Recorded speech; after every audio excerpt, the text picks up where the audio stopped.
Once upon a time, music lived in physical formats: vinyl records, cassette tapes, CDs. Each was a vehicle of sound, a tangible promise that what you bought, you owned. A record wasn't just a product, it was an artifact, a token of belonging, a piece of the artist's world you could hold in your hands. In that world, access to music was tightly controlled. Record labels and music publishers decided what ultimately reached the shelves, and by extension, your ears. They were the gatekeepers of culture, managing scarcity in an industry built on ownership. That world wouldn't last. A series of digital revolutions soon redefined not only how we listen, but who decides what we hear. In this episode, we explore how that transformation unfolded, from the first MP3 files to the algorithmic playlists of today. Internet and the dematerialization of sound recordings took music away from their physical form. Initially, MP3s flew across peer-to-peer networks, and for the first time, access started prevailing on ownership.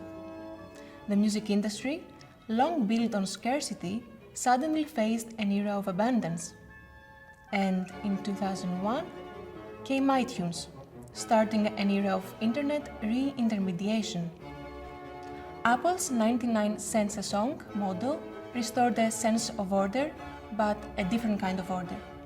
It marked the beginning of a new hierarchy, one governed not by labels, but by platforms. Apple at that time became the new gatekeeper, controlling not artists' contracts, but listeners' ecosystems. It was the first sign that power was shifting, away from the record label's boardroom and into the hands of tech giants. From iTunes to Spotify, access became frictionless. We no longer collect albums, we curate playlists instead. Today, music streaming services, Spotify, Deezer, Apple Music, Amazon Music, SoundCloud, sit at the heart of the digital music economy. Each combines multiple revenue models: subscription and advertising, sponsorship, business solutions, and even live event tie-ins. Some services partner with telecoms. For instance, Deezer partners with Orange, Spotify with AT&T, while others like Apple and Amazon leverage their massive ecosystems, bundling music with devices, Prime memberships, or app suites. But these platforms do more than just delivering songs. They shape what we hear. Their algorithms decide which artists rise, which fade, and which genre thrive. According to Fair Muse's research, 71% of music on Spotify's catalog comes from the three major record labels and Merlin. Merlin is the global digital rights agency representing independent producers. Algorithmic selection and playlist curation have become new forms of gatekeeping, invisible, data-driven, and immensely powerful.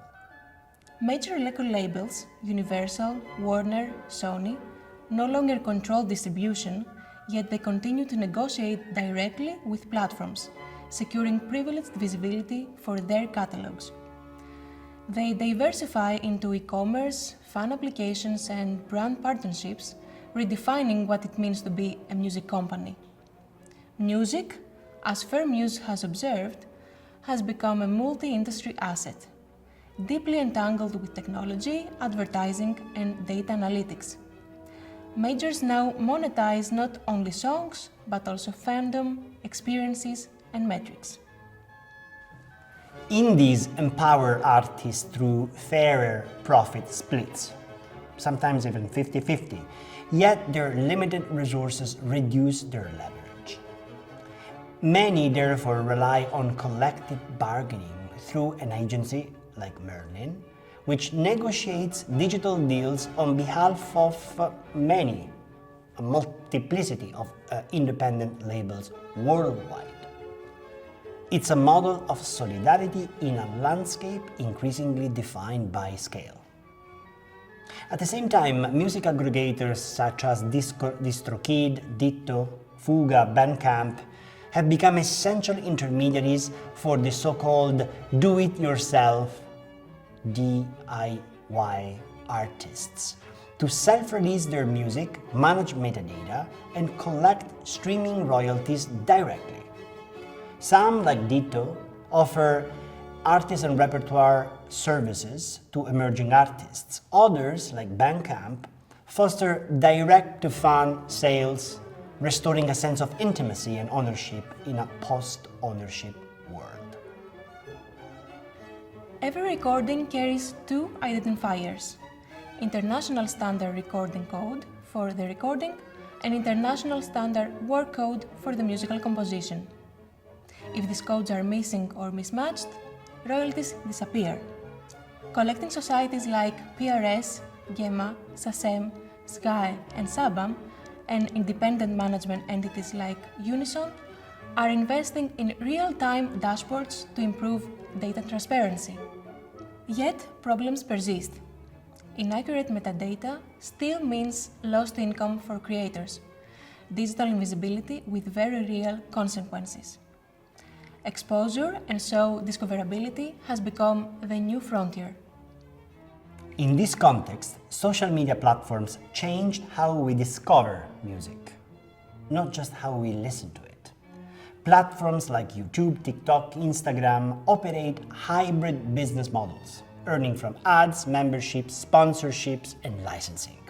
They are at once broadcasters, data brokers, and trend engines. TikTok's design turns sound into social currency. Songs spread through participation, duets, dances, remixes, transforming users into co-creators. ByteDance owns TikTok. Sound On service allows artists to upload their tracks and keep 100% of royalties if they release their tracks within TikTok's ecosystem. Yet, these new circuits of visibility and virality come with familiar tensions. TikTok, for instance, pays labels via lump sum licensing deals, detached from actual plays, from the data records. YouTube, on a different front, and its Content ID automates copyright management, but at the same time reinforces the dominance of major right holders. For many artists, the promise of exposure replaces, in many ways, the promise of remuneration. In the age of streaming, discoverability, not access, is the real bottleneck. MusE's research findings offer the first large-scale evidence of how algorithms shape who gets heard. Researchers examined millions of listening events from users across Europe, comparing them with curated radio playlists. The results reveal a paradox. While streaming platforms offer more choice than radio, listening patterns remain highly concentrated. MusE found that streaming platforms show moderate inequality in what users hear. Better than radio's concentration, but still far from the promise of diversity. In practice, a small fraction of artists capture the majority of attention. The abundance of content masks a scarcity of exposure. Algorithms, optimized for engagement, tend to amplify what's already successful, reinforcing popularity instead of broadening horizons. The more a song, a record performs, the more it's recommended, a rich get richer logic encoded in the platform architecture. And there is another problem: opacity. Spotify and YouTube Music do not disclose, according to MusE research, whether a track was played by user choice or algorithmic suggestion, making it impossible for us to track how automated recommendations steer and influence listening habits. Only Apple Music in our research proves to provide this data to researchers. Without transparency, we can't tell whether the diversity we perceive is real or simulated. Fair MusE researchers describe this as a structural blind spot, a mix of algorithmic opacity and metadata fragmentation. Missing metadata about artist's gender, origin, or label affiliation makes it impossible to assess equity in exposure. This hidden infrastructure of data silently shapes which creators thrive and which remain unheard. Ultimately, Fair MusE concludes that algorithms have democratized access but centralized attention. In the streaming era, the abundance of content conceals a new scarcity, that of visibility.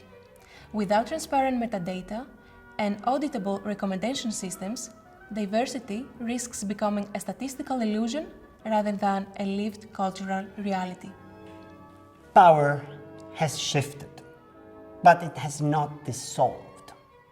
It has moved from record labels executives to platform engineers, from contracts to algorithms, from gatekeepers of taste to gatekeepers of data. Fair MusE's findings suggest that the future of music heavily depends on algorithmic accountability, developing fairness indicators, audit tools, and policy standards that ensure that visibility is not dictated solely by market logic or machine prediction. Music, once a discrete product, is now an ecosystem, a continuous feedback loop of creation, distribution, data, and emotion. The gatekeepers have changed, but the central question remains: who decides what and who we listen to? In our next episode, we'll follow this question into the heart of regulation, where Europe's lawmakers, competition authorities, and national courts attempt to redefine fairness in a platform-driven world. Can they turn principles into practice?